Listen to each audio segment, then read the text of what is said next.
Well, hello once again, everybody. This is Allie Orwig with the Indiana Rural Health Association. We're so happy that you could join us for this wonderful presentation today. But before we get started, just a couple of housekeeping items. If you do have any questions during today's presentation, you are welcome to put those in either the chat or Q&A function. Myself and Carolyn Miller will keep an eye on those throughout. And you can find those by hovering your mouse either at the bottom or top of the screen, depending on which view mode you're in, and the options will pop up for you. Alternately, you can wait until the end of today's session, and you can still use the Q&A or chat function, or you can also use the raise hand function at that time if you would prefer to ask your question verbally. We'll be happy to unmute your line and let you ask your question directly. We are recording today's session, so if you're not able to join us the whole time, or once you get done, you think, oh, I know exactly who needs to see this, we will have this presentation available on our YouTube channel by the end of the week, and we certainly encourage sharing, posting, etc. So without further ado, I will go ahead and turn it over to our presenters for today. We have Savanna Fox and Dr. Rebecca Conley. All right. Thank you so much, Allie. I appreciate the introductions and housekeeping there. Again, my name is Savanna Fox. I am the Director of Training and Development at Rush Memorial Hospital in Rushville, Indiana. I have been with Rush Memorial Hospital since August of 2021. Prior to that, worked in medical education in the family medicine residency environment, both at IU Methodist with the IU School of Medicine, as well as Franciscan Health Indianapolis. I've also done private project management consulting outside of the healthcare industry. So adult education is in my blood for the last decade. So at that, I'll let Dr. Conley go ahead and introduce herself. Good afternoon, everyone. It's so good to be with you today. I have been with Ivy Tech for 11 years, very new to the new role of Dean for Teaching and Learning. I was in the program chair for medical assisting for 11 years. And I'm really excited about this presentation so you can learn what Savanna's done with the CCMA program and partnering with us at Ivy Tech. Absolutely. So with that, we will move into some of our goals for today. So we are going to talk about how we formalize the training and development program at Rush Memorial Hospital in 2021. I will probably slip up occasionally and call it RMH. That is our acronym here. We'll also talk about how we identified the need for a certified clinical medical assisting program at RMH, how I compared programs, what we were looking for, how we decided what met our needs here at Rush Memorial, and then implementing that program, as well as the financial support and sustainability that went along with that. Dr. Conley will go into a little bit of our MOU with Ivy Tech and what the program looks like and the NHA requirements for the CCMA program. And then, of course, I'll talk a little bit about the successes that we have had with the medical assisting program, as well as what the future of that program looks like here at the hospital. So we formalized training and development here at Rush Memorial in August of 2021 with hiring myself and creating a training and development role at the hospital. Prior to that, there really was not the formalized existence of training and development. There was just kind of departmental approaches to that. So of course, with coming in, I looked at creating the roadmap and the branding for training and development at Rush Memorial. And very quickly was the identification of needing a medical assisting program at the hospital identified. So some of the data to support that at Rush Memorial was just the overall turnover with medical assistants within the organization. While Rush Memorial Hospital's actual average of job turnover was steady and actually did not raise during the pandemic, and we remained below the national average on turnover. However, the percentage of that turnover being medical assistants was very high. So what I've provided here is just a couple of snapshots of what that medical assisting turnover looked like for us. In our primary care office, which we call RMH Healthcare Associates, 5 of 10 CCMA positions turned over in 22 months. In our walk-in care offices, we had 5 of 7 CCMA positions turnover in 22 months. So we're looking at, in less than 2 years, 50% to almost 90% of employees in the medical assisting role turning over. So it's very quick and easy for us to identify that program need. And of course, The other things were creating pipelines for professional development within the organization. So we had a lot of customer service representatives that really wanted to expand and grow, and they were looking at those clinical roles. And so the CCMA program kind of gave us that opportunity to look at, can we grow them from within and start creating those talent pipelines. The additional thing that CCMA brought to Rush Memorial Hospital was the ability for people on the unit that are patient care technicians to be engaged with point of care testing on the unit. And so that's been something that's been very positive for us and allowing growth also inpatient on the inpatient side of the house of our hospital. So comparing programs. So of course, when I started scoping this, talked to many different programs, both regionally and throughout the state, that were going to be offering, kind of similar things, going from IU to Ivy Tech and other organizations, and just kind of comparing what was going to be the best for us. I was also able to speak with several other organizations that are healthcare organizations that have implemented medical assisting programs. Everything from a place like Franciscan Health Indianapolis that runs a 2-year medical assisting program, to other places like, I have to give Decatur a shout out because they gave me a lot of guidance on kind of what they had done with their program, which is different and structured very differently from ours. So I ended up comparing Ivy Tech to another program that was kind of considerable to what we needed, and also offered an affiliation agreement that was very, very similar to what we already had in place. So Ivy Tech Richmond's program is 12 weeks long. It's 2 nights a week in person, and I was definitely looking to have that in-person experience for our learners because I wanted them to be able to come after their shift was completed and basically clock out, come over to work on their classwork, and be able to be there in a cohort of their peers, and then go through that together, especially that initial cohort with a brand new program at the facility. Having that comfort and camaraderie of that in-person experience, I think really helped them to hang in there and get through the program together. We also really liked the strength that Ivy Tech offered us the ability to kind of identify potential adjunct faculty to recommend to Ivy Tech that could then come in and be our faculty that taught the program. So that gave us 2 things, right? One of them was we then had a faculty member at Ivy Tech that very much knew our processes, knew what medical assisting role looks like at Rush Memorial Hospital, was able to look at that curriculum that Ivy Tech offers and kind of hone in really deeply on the things that are very important at Rush Memorial. What else does that do for us? That also offers us another talent growth pipeline. For those medical assistants that are leads here at Rush Memorial, they now potentially have the opportunity to also become adjunct faculty at Ivy Tech. And how cool is that, to be able to recommend someone to an external organization to say they are really shining, they are an outstanding contributor, and now you've provided them that opportunity for growth.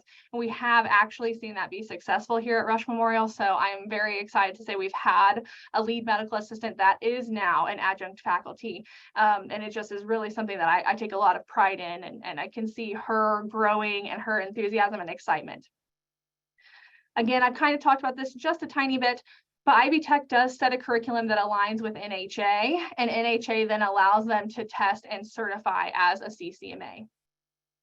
The awesome thing about Ivy Tech's program is while you get the certification at the end, you also get 6 regionally accredited college credits. So we're able to say to our learners that not only have you certified yourself now for a career, but you've also set the foundation that if you would like to pursue further education, you have set that there for yourself to move forward. And it gives us kind of that ladder to be able to say, okay, we've done CCMA, you have the 6 Ivy Tech credits. Do you want to have a conversation about looking at what going to a regionally accredited institution might look like for you for the future? Something very convenient about Ivy Tech for us was we already had a pre-existing affiliation agreement that had been already vetted by legal that we knew met our standards. We also already had in place a HIPAA business affiliation agreement that allowed us to know that when we do have these faculty and team members coming through that are exposed to our patient data, that they have that information on our community. We have not violated anything. We've met all of those legal agreements in place. And those are on an auto renewal right now. So really either party can terminate at any time, but they were pre-existing and did help us to launch that program a little more quickly. The other thing is, when meeting with our Ivy Tech colleagues, Dr. Conley and others, we very quickly found that the opportunity for long-term additional programming was massive. So we are already looking at, like, what does a phlebotomy certificate look like? Other different certificate programs and other additional growth opportunities for our team members are definitely in the pipeline because of this partnership. The comparative program that I looked at had several great things as well. The time and flexibility was huge with them and very much met your organizational needs. So, you know, if you had specific things that you wanted included in the curriculum, that's what they did. You know, they very much flexed their curriculum to meet your needs. The ability to identify potential adjunct faculty to recommend was also there with them. However, they did not have an exact curriculum that I was looking at. They set milestones for their learners, and there were no college level credits. And so for me, those were things that just set Ivy Tech above, was that, you know, I definitely knew that curriculum aligned with NHA. As a non-clinical training and development leader, I didn't feel comfortable to be creating milestones for a clinical program. And so Ivy Tech offered me that ability to be confident that the subject matter experts were truly in line with what we needed for our team members to grow. So after we decided that Ivy Tech Richmond was definitely the pathway for us, implementing it kind of was a new whirlwind for me, of course. So the logistics, right? Physical space. We are in rural Rush County, Indiana, and as many people know, wireless internet in rural Indiana is not always the best situation. So we very quickly identified that there were additional wireless needs on site. I worked with our IS to develop that and get that into our initial facility. Since then, we've actually grown and we've gone into an additional facility than what we had previously set up in. So we've done that whole process over again with expanding our wireless internet to an additional facility. The next thing I had to determine was student responsibilities versus organizational responsibilities. So with our first initial cohort, those were learners that were internal to Rush Memorial, meaning that they were all employees that had been vetted for the program and accepted into the program. So what was their responsibility versus what was ours? Did we require them to get their own laptop, or did they use organizational laptops? And in our case, since we wanted them to be able to take these laptops home, be able to do program work off of the clock, we did require that they bring their own laptop for that. We also did require that they brought their own stethoscope for that. All other equipment was provided for our learners. Of course, they brought, you know, notebooks, pens, paper, all of that good stuff. But as far as any medical equipment that was needed in their training throughout the 12-week program, Rush Memorial Hospital financially provided for that and restocks that to this day for the program as it goes on. Marketing the program. So the initial cohort, we marketed completely internally. I was primarily the one marketing that. We do have an app here at Rush Memorial Hospital called My IRHA. We marketed it through the app. We did all employee mass emailings, and those were basically our primary strategies for that first cohort.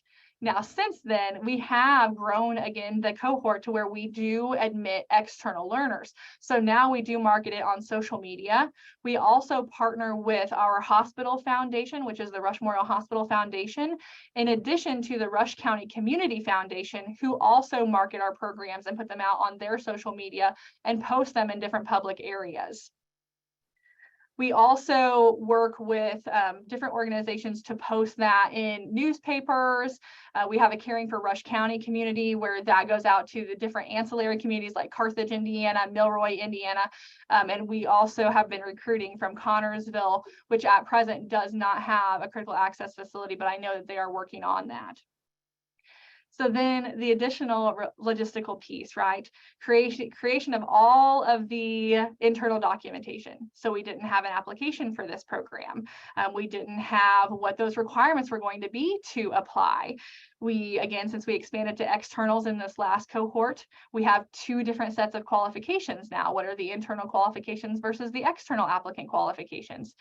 We had to create a payment policy. So what does the tuition reimbursement look like for this? And we chose the approach of Rush Memorial Hospital pays it for the learner, and then on the end, they owe us a year of service in return. And so that's for our current employees. So we had to create a payment policy on what that looks like. If someone leaves in less than a year, how do we support? What do they owe us back? All of those good things. Creating acceptance and denial letters. What do those look? How are those formalized? How are they communicated? Internal announcements and rosters. Of course, the first initial launch of the CCMA program was huge, and it was the first thing of its kind here at Rush Memorial. So we had, blasted rosters out, and they went out to the newspaper and, all of that good stuff so that people could see and build up the program. And that was an addition of our marketing, so that built upon, for the next cohort, we had really congratulated and built up those first initial graduates so that we could bring in some external community members for that next cohort. And then again, I touched on this a little bit, the repayment process and forms. So now we have a repayment plan, what that looks like. I meet with them individually if they are going to have to go down the repayment plan path because they don't meet that 1 year of service. So that all had to be created on the forefront of the program. The financial approach. So we have a memo of understanding, or MOU, with Ivy Tech Richmond, and we revisit that MOU for each cohort. So that Dr. Conley will go into a little bit more later, but basically that will vet out like the length of our agreement, that will vet out the expense per learner, and basically what the responsibilities are for Ivy Tech Richmond versus what the responsibilities are for Rush Memorial Hospital. What we also kind of found out in the financial piece is that the hospital was so on board with this that they financially completely supported it. So in our initial cohort, every learner that went through, the hospital paid for upfront. And so Ivy Tech basically invoiced Rush Memorial Hospital. Rush Memorial Hospital paid it back. And then that over that year of service, basically we forgave that debt from our learners. If they didn't stay the year, then they owed us back their portion that was prorated based on the amount of service that they gave us of that tuition payment to Ivy Tech Richmond. Now, since we have expanded to externals, the way we have set that up is the external cohort members come in and they self-pay to Rush Memorial Hospital. So Rush Memorial does, again, pay directly to Ivy Tech. Then our learners that are externals are required to pay 1/2 of that program tuition on their first day of class. They're required to pay the second half to Rush Memorial Hospital on the first night of their 6th week of class. So we get that in 2 payment installments, and that goes to Rush Memorial, and Rush Memorial pays it out to Ivy Tech. If they accept a role with Rush Memorial Hospital at the end of their CCMA completion and certification, then after 1 year of service, we reimburse them the full cost of the program. So basically they are getting an equitable experience to our internals if they do decide to stay with us. Long-term sustainability. So we actually just got such exciting news, and we have a hospital foundation here at Rush Memorial Hospital, and I am so grateful. They have actually decided that they will go ahead and pay for 4 scholarships for CCMA per year. So long-term sustainability means that I have at least 4 seats in that cohort paid for every cohort. And so I know I will be very close to meeting that MOU, which has a minimum requirement of number of learners. And so I know I'm recruiting to make sure I hit that 6 additional learners or whatever that is. So it does make it much more sustainable for Rush Memorial. So internal marketing, I just wanted to kind of give you guys a visual of this. So this was our first internal marketing flyer there. So you can see, of course, just the first things that we put out on the MyRMH app and through our employee newsletter and emailings, basically just said that we were going to cap it at 10 learners and that the RMH employees got the priority. And then I provided to them the course curriculum so that they could see exactly what they would be learning, but highlighted that it was 2 nights a week for 12 weeks. That was in February of 2022 that we launched it, and January 2022 was when those applications were completed and submitted. So then you can see a slight deviation when this went out externally, very, very similar in the visual graphics for the marketing for this, but you can see we expanded that class to 10 to 15 learners total. And then RMH employees still did get priority. If we had had 15 learners from RMH that wanted to do it, they would have gotten priority, but we did not have that amount of internal drive for the program at that time. So we were able to take external learners, which was a great experience. And you can see here we added, since this went out externally, exactly what they were going to learn: taking vital signs, assisting providers with exams and procedures, administering injections and medications. So, and a very, very similar look on the bottom as far as explaining that it was the 2 nights a week and 12 weeks, and identified which nights of the week. And the time frame for us has continued to be 6 p.m. to 9:30 p.m. So again, you can kind of see very similar. It launched in February. Applications were due and completed in January. So successes here, wanted to kind of share with you guys. In our January 2022 cohort, we started the program with 11. We ended up with 9 graduates. So we had just 2 that didn't make it through the 12 weeks. So retained 7 of 9 for the first year post the program. So we had 2 of that 9 that ended up owing us money back. The 2 that we had that dropped prior to completing the program, they paid that money back during the program because they hadn't even been invoiced. Rush Memorial Hospital hadn't even been invoiced. So at that point, it was so early on that they were able to do that. But the 7 of the 9 were completely forgiven their part of the tuition, and then 2 of the 9 had repayment plans with Rush Memorial. And then as of today, so from January of 2022 to today, we have retained 6 of the 9 of those. So I wanted to have some statistics for you guys so you can see that this is showing to be beneficial as compared to the turnover rate that we were seeing prior. Additional successes. So this is our most recent cohort. So you can see myself and Dr. Conley, as well as Brad Smith, who is our CEO in this photo. Jill Anderson is also in this, who is now retired from Ivy Tech Richmond. And then kind of peeking in the back there is Vanessa Hawk, who was our instructor for the program, and also is a Rush Memorial Hospital lead medical assistant. So kind of important key members of the contributors there. Also Brian Bain in the photo, which is my VP, and kind of oversaw that I was getting everything through the system here at Rush Memorial. So in the January 2023 cohort, we had 12 admitted students. 9 of them were Rush Memorial Hospital internals, and we had 3 externals join for this cohort. 10 started the program. 7 of the ones that actually started the program were RMH and 3 external. So we had 2 RMH team members that applied, were accepted, and then decided that they were not going to move forward with continuing in the program. So we did that program, and that's required additional documentation on the preparation side of this now is, do we instate a policy where if you've applied for so many programs and not started at the Rush Memorial Hospital level, do we need to have a conversation of, you know, once you've been accepted into programs and decide not to start, are you continuing to be eligible for programs? And that's an ongoing conversation at Rush Memorial as far as, you know, if you're accepted and denied to start, do we say, okay, well, you can only apply to 3 and not start 3 times, you know? So again, that's an ongoing conversation, and I'm sure will result in some type of policy update for us. With the 10 that started in our January cohort, 10 graduated. So we were very excited about that. So all of them were graduated and are now certified medical assistants. So that's a great news. And as of today, we have retained all of our internals, and we have actually had 2 of the externals already accept roles and start with Rush Memorial Hospital. So again, this one up to this point has proven to be very, very successful, and we have seen some growth with that. So future considerations on the Rush Memorial Hospital side, definitely we are promoting for a September 18th cohort right now. I am marketing that at this moment. It is something we are going to continue at Rush Memorial. We're seeing that financially this does make sense for our institution. We are going to open this up to a greater number of externals. And so again, continuing to partner with the Rush County Community Foundation, as well as the Rush Memorial Hospital Foundation.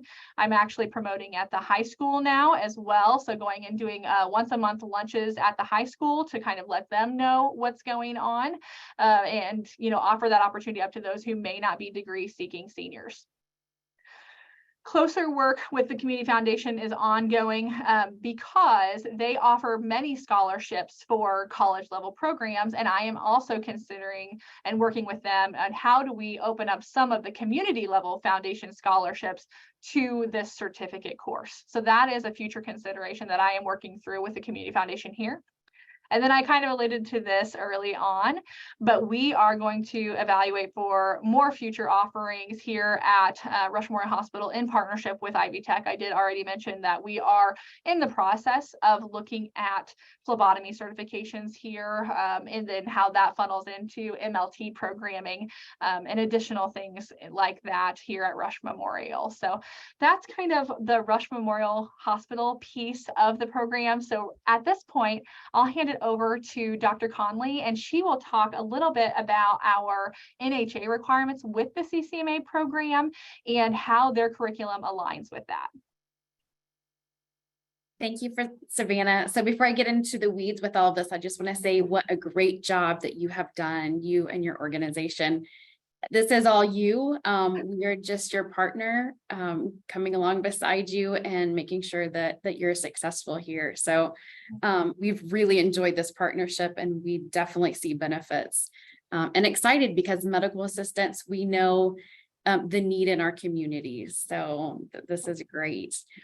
So about 2015, Ivy Tech realized that the need for medical assistants in our community was something that a 2-year program was not going to be able to, we just couldn't meet the needs.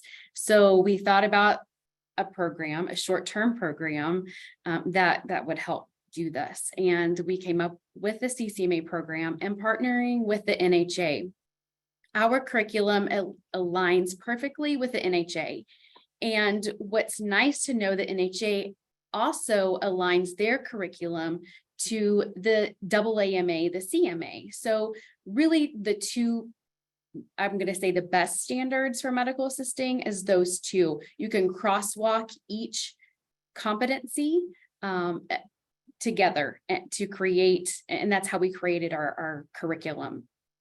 So the NHA requirements, and this is, like I said, this is really in the weeds. So once you come to Ivy Tech as a student, and we get you in the program, you've already met these NHA requirements. But just to give you an overview, to be eligible for a CCMA certification through the NHA, you need to have completed, and these are ORs, they're not one or all.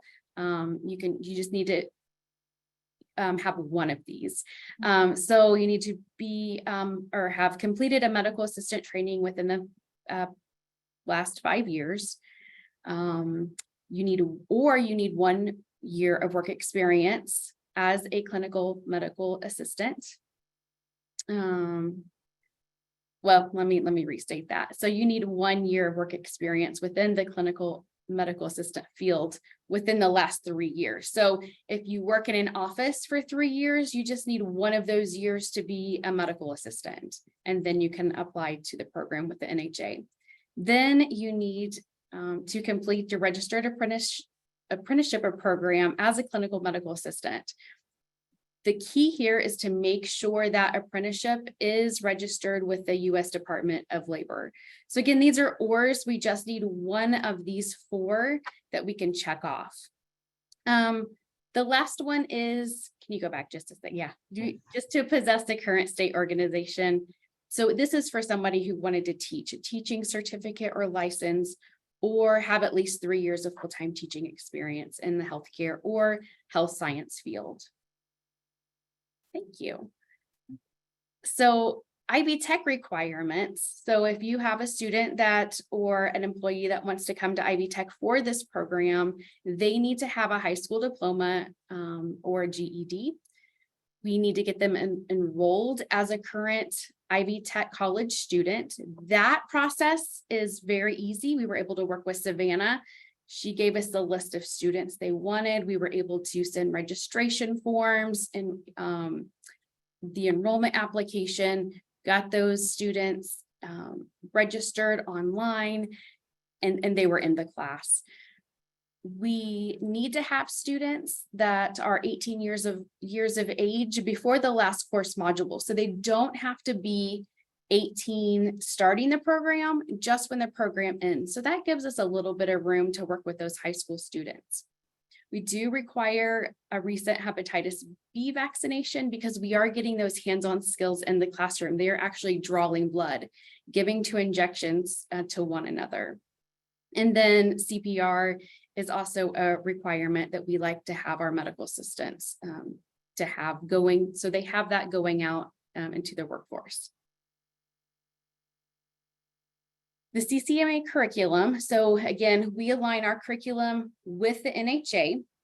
We are offering the 12-week program with RMH. We can do that. We have done this in 12 weeks.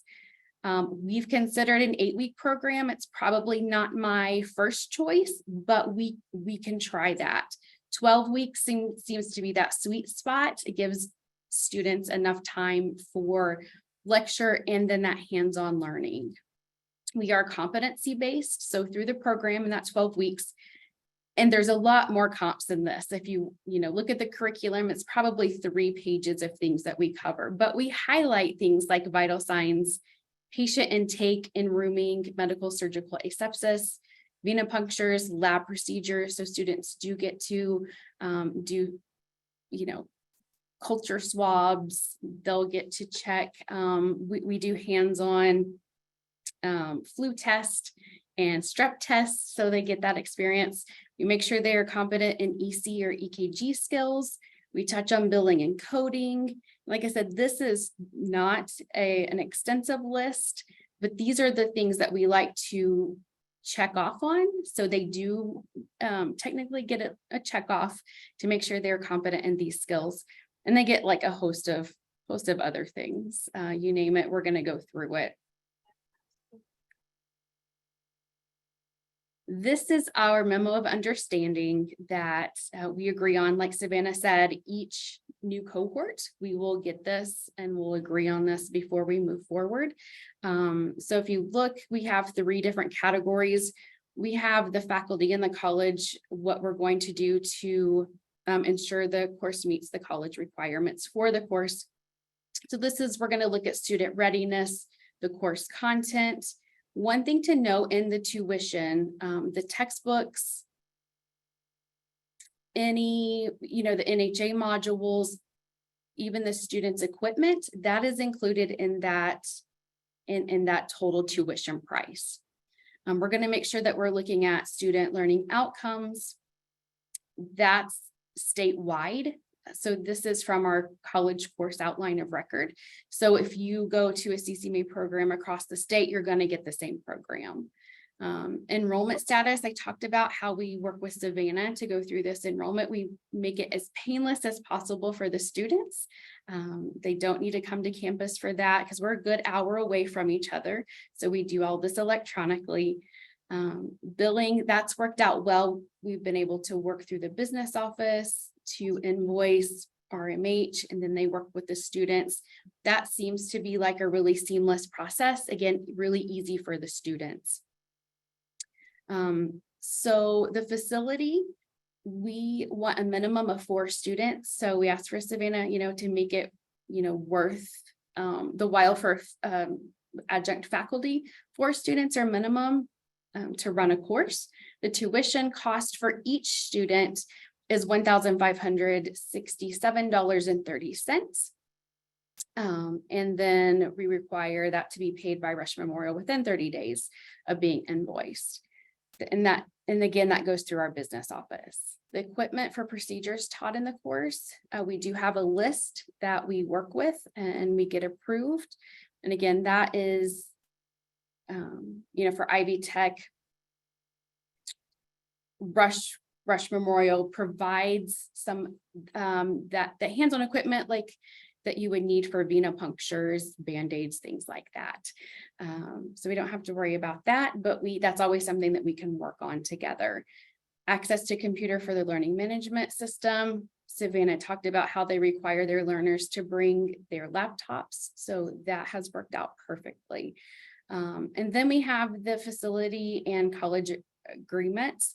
So we agree to the classroom space. Rush Memorial has done a great job of providing an amazing space, plenty of room to do those hands-on skills, a space for lecture. So we have all of the technology that we need to make the classroom successful. And then again, that minimum student, and then we can do a maximum of 15 students. One of the great things, and Savanna already talked about this, is to have the ability to pull an adjunct faculty from your team. And we were able to do that. And she has been wonderful. So it took us a minute to come up, to find somebody to get them onboarded.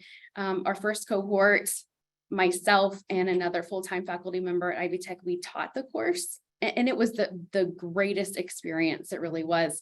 And then we were able to bring someone on from RMH to teach the course. And she has had great success. So I do have to talk about the success rates for a minute. Our first, well, both actually, the students who went through the program and completed, we've had 100% test pass rate. So just be aware of that. That's amazing statistics.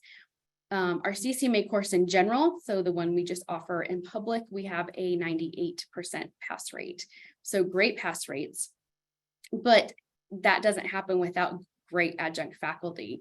And so we would encourage you to think about looking at individuals in your organizations to pull as adjunct faculty. And then what they need is just an earned associate degree or higher from a regional accredited institution. And they have a minimum of 1 year related work experience. Once they have that, then we just need to make sure that they have a current professional certification. So that can be a CMA, the CCMA, or an RMA. And then we will make sure that they have completed academic preparation appropriate to the courses being taught. That's done because they've had that training as a medical assistant through the CMA, CCMA, or RMH. So that those kind of really work in tandem together. Absolutely. So just to piggyback off that a little bit, so how I identified a faculty member here at Rush Memorial Hospital that I felt would be a good contributing faculty for our CCMA program was that we have internal skills fairs here at Rush Memorial. With those skills fairs, we ask some of our leads and directors to come forward and be the educators at those skills fairs. And what I did was I had created a form of qualities that I wanted to see in this educator. And so at our outpatient provider services skills fair, I was watching to kind of see, who's going to meet those professional development kind of highlights that I want to see. And so I did identify a person that I felt like was really great. We worked with her director and human resources to kind of look at her personnel file and any corrective actions, anything like that would make us feel like maybe, it's not a good experience. And once we kind of met, like, she is absolutely going to be, a good representative for Rush Memorial in the CCMA program. We reached out to her, met with her, discussed it to her to see what she thought. And since she was interested, we then connected her with Dr. Conley at Ivy Tech to see if they could start that process and if she would be a good fit for them on their side. So I think that gets us through the majority of our content for today. So if anyone has any questions, we would be absolutely happy to take those at this time. And if not, of course, my contact information is available here on the screen, and it's just savanna.fox@rushmemorial.com. So happy to take any questions at this time. Thank you, ladies, both so much. What an excellent resource, not just for your hospital, but for the whole community. Very, very interesting. So we haven't actually had any questions come in yet, but we will go ahead and give it a second. As I said, if you would prefer to ask your question verbally, you can certainly use that raise hand function now, and we can allow you to unmute and speak your question out loud. If not, as I say, we will give it just about 1 or 2 minutes here to see if any more questions come in. But again, so appreciate everyone's time today. Savanna, Dr. Conley, both of you, so appreciated that you would put this together and bring it to us. And then those that attended, thank you for your interest.